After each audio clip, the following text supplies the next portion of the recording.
Hi guys, it's Paula back here as promised with your first emergency. I just wanted to be clear that in these sessions, as much as I would love to go through them and do a rehaul of every single thing we learned from first to fourth year, this is mostly going to be me talking about how to best present complicated cases and to give you guys kind of a way to streamline your thought process with regard to the thought organization when you're doing an emergency clinical case. So I wanted to start with shock. It was requested by a lot of your batchmates, and so with that said, let's get into it. So of course, like I told you guys, we always start off with our introduction and definition. For me, the introduction is a sentence that succinctly defines the major idea or the major pathophysiology behind the emergency. So I wrote one for you. For example, shock is defined as a lack of tissue perfusion sufficient to maintain vital organ function. The definition of shock, therefore, would be how does it cause or what causes the lack of tissue perfusion and this insufficiency to maintain vital organ function. So I would go further and say it is a state of cellular and tissue hypoxia due to reduced oxygen delivery, increased oxygen consumption, inadequate oxygen utilization, or a combination of the aforesaid etiologies. So then at this point, I want to let you guys know that your introduction and your definition should be simple. It is two sentences, one telling us what you're going to talk about, and the second sentence defining for us the issues that you encounter in this clinical presentation. Okay? So after you say those two sentences, you should be on solid ground, on your feet, and ready to begin your major discussion points. So this is where you would use a transition phrase, like, for example, I could say, after I said the second sentence, I would say, moving on, I would like to discuss the possible etiologies for shock.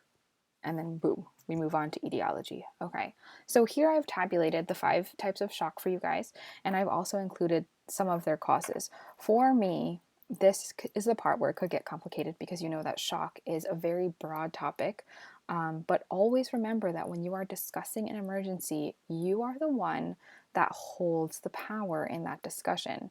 They probably will not interrupt you until the end because they have to listen to you.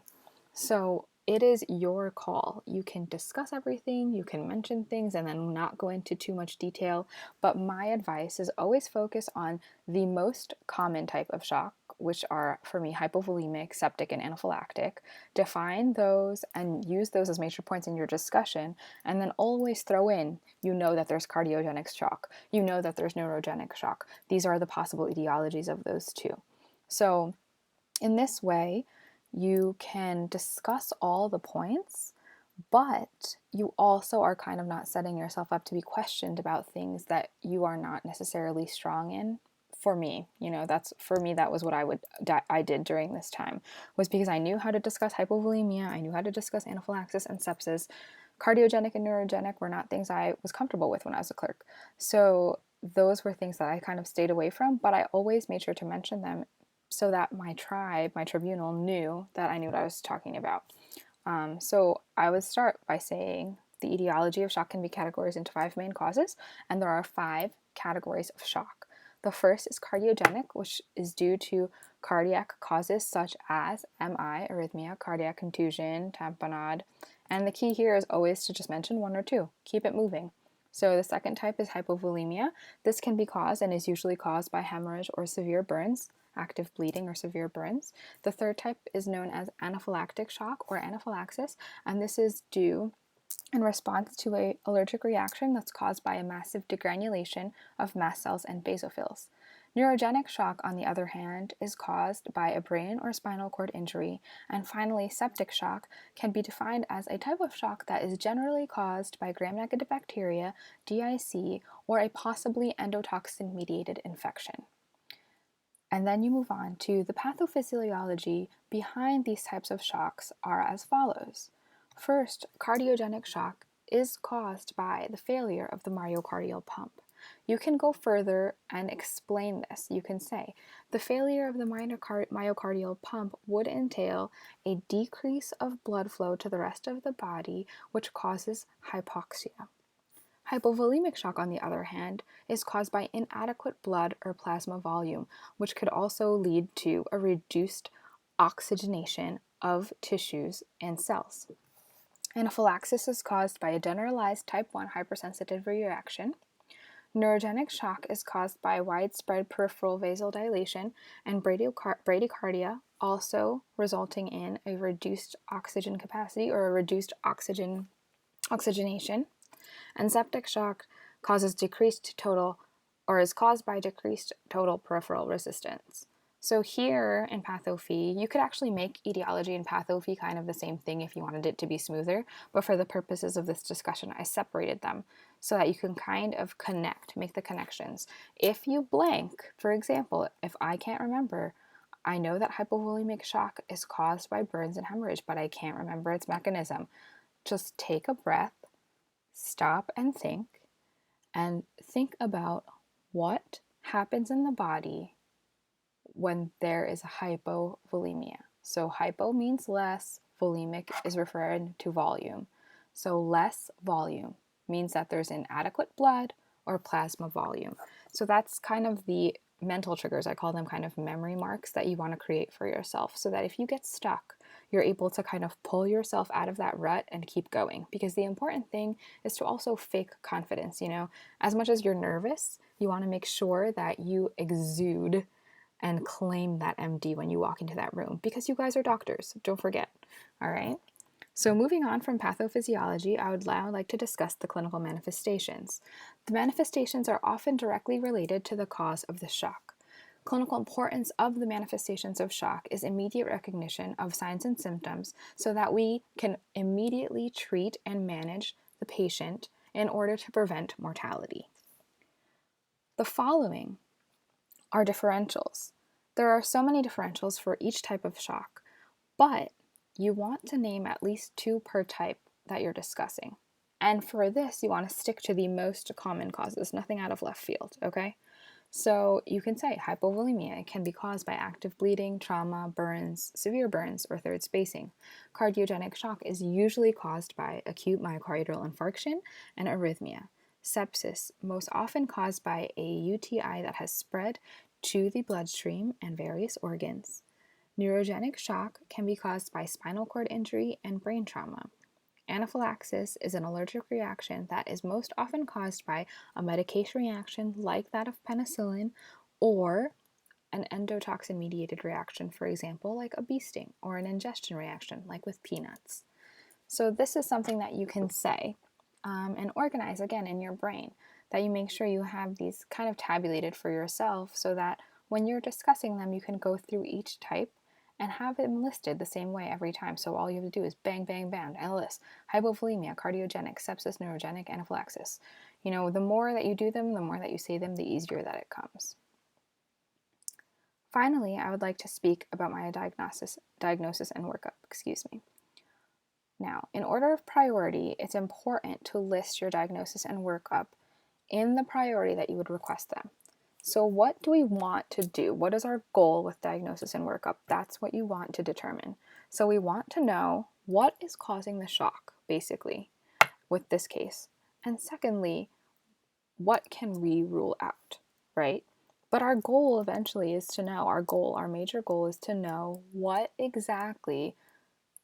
type of shock that we're dealing with so that we can treat that shock, okay? So you would say I would do a CBC. I want to see a complete blood count with differential to rule out infection and to make sure the patient is being adequately oxygenated, or that they don't have anemia or an active bleed, which we can see in a CBC, right? You can also say we would like urinalysis. We want to make sure that the patient has no, again, ruling out infection, that the patient doesn't have proteinuria. We want to rule out other kidney diseases that could be causing hypovolemia or third spacing. Electrolyte panel is the same thing because that can cause arrhythmia.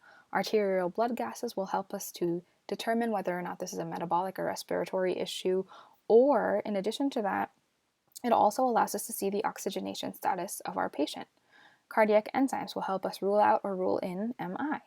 Liver function tests, the same. It can be as a result of, again, like third spacing, hypovolemic shock. Do we have an issue with the liver? Is there cirrhosis? Is there a hepatitis going on that's causing, a worsening condition? Lactic acid could be a test for bacterial infection. Some of the bacteria that do cause shock can increase lactic acid in the body, so that's something that we want to look at. As for PT or PTT, that is for DIC, which could also be cause or related to septic shock. And finally, a toxicology screening, because we know that a lot of the clinical manifestations of shock, like tachycardia and fever, those can be also caused by synthetic drugs. So that's why we would want to use a tox screen at the end to kind of rule out any other possible etiologies that may not be shock related. Okay. Finally, treatment and management. So I have just created this tabulation for you guys. I'm going to leave it to you for now to look up everything.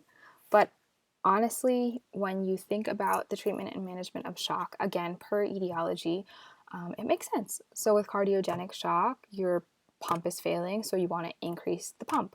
So what you're going to do is give dopamine. You're going to put an intra-aortic balloon pump. For hypovolemic shock, you have less volume, so you want to give them volume. So you want to give them IV fluids. So that's like 2 bores and 2, large gauge needles in each arm with IV fluids. You want to give a transfusion if they don't have any blood or if their numbers are low. You want to give surgery or do surgery if you see that they have less or if their bleeding is not stopping. Or for example, if you have found a site of active bleeding and want to stop it and cannot stop it on its own, that's when you would be doing surgery. And for severe burns, of course, you would want to do special dressings and skin grafts to ensure that the loss of fluid, that via perspiration and evaporation, those fluid losses are kind of, I'm so sorry. Those fluid losses are prevented. So with anaphylaxis, again, you want to maintain the airway, which is important. You give epinephrine, which is first line, then diphenhydramine or Benadryl and IV fluids as well to resuscitate your patient and to decrease the allergic reaction, as well as to prevent the rest of the mast cell degranulation that will cause an additional inflammatory response. For neurogenic shock, IV fluids, pressors, and atropine to increase the heart rate. And for septic shock, you want to treat the underlying infection with antibiotics.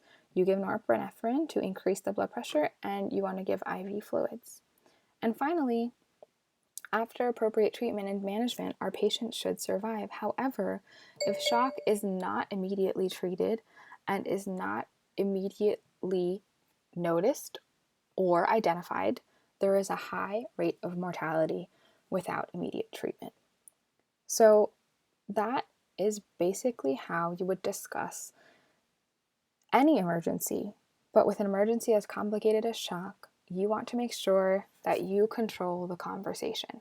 So you want to discuss points that you are strong in. You want to make sure that you mention the other types of shock, but focus on types that are the most common, because those are the ones that you're going to be seeing in a clinical setting anyway. Like I said, if you want to do like some brownie points, talk about how you would deal with this outside. If you saw a patient faint, or if you saw a patient who seemed hypovolemic, the first thing that you would do is you would try to rehydrate the patient, knowing that they would be unable to be rehydrated without IV needles or something for hypovolemic shock. You would attempt to get them to a clinical setting or the emergency room as quickly as possible to manage their condition. So there are just certain nuances like that that you would want to mention. However, the most important thing that I want to tell you guys with shock is that you want to make sure that you just keep your information as organized as possible so that you yourself are not confused during your discussion. Because sometimes there are tribunals that will want to interrupt you in the middle of your presentation. And if you memorize everything instead of making those mental marks or memory marks and mental connections, it'll be difficult for you to get back on track. So the important thing is that you make sure you yourself are organized in your thought process, and you will be absolutely fine. Okay? So before I go, I just want to remind you guys that you are doctors. You are intelligent, you are talented, and you lack absolutely nothing. You are greater than your circumstances, and you will get through this. I'm very proud of you. You are my doctors. So I will talk to you guys later this week, and I hope this helped. Bye.